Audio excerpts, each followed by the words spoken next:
Alors, il se trouve que justement l'écrivain dont vous avez copié, ben, c'est mon oncle.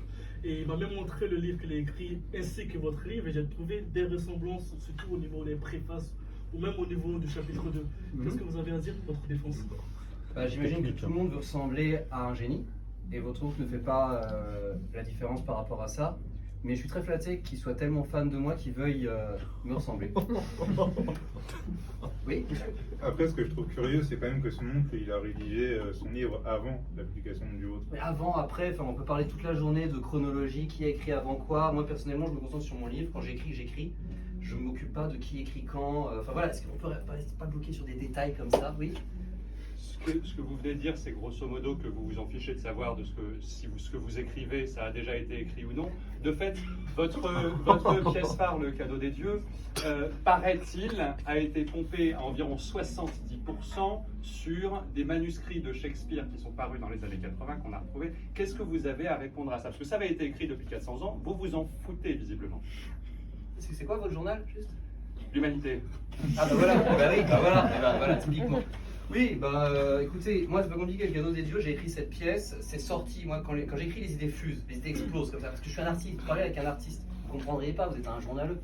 Moi je suis un artiste et du coup je peux même pas vous expliquer mon processus. Ce que Shakespeare a fait ou pas fait, écoutez, si Shakespeare s'est inspiré de ma pièce, j'y peux rien moi. Ce que vous êtes en train de dire, c'est que vous vous inspirez de vous-même et pas d'autres artistes, c'est ça? Je m'inspire de mes artistes préférés, moi et moi-même.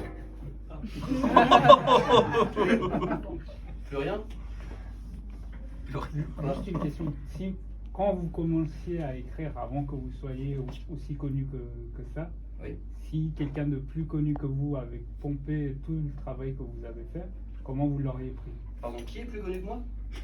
Non, ma question c'est au début, vous avez pas commencé par être connu. Moi, j'ai commencé dès le par début. être connu. Ma première œuvre, Les Araignées de Maxime Chatham, moi-même, a fait non, j'ai tout de suite commencé en haut. J'ai pas démarré en bas et pour grimper en rampant le long de l'échelle.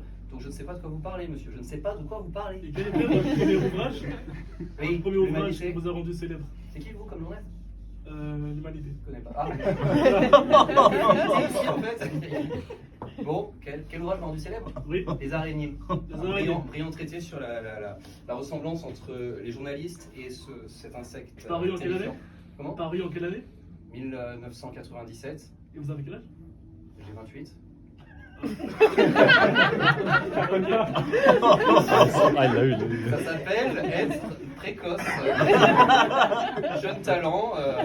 Voilà, c'est pas moi qui ai choisi. L'Humanité encore, oui. Peut-on vraiment prétendre partir de zéro lorsque la première recherche, le premier résultat Google, lorsqu'on tape son prénom sur Internet, c'est littéralement fils de, Romain Chatham. notamment. Ça s'appelle un héritage culturel. Un génie, ça se fait pas tout seul, c'est une dynastie. Mon père était un grand auteur, son père avant lui, et j'hérite naturellement du talent. Est-ce que j'ai à en rougir? Pas du tout. Merci beaucoup.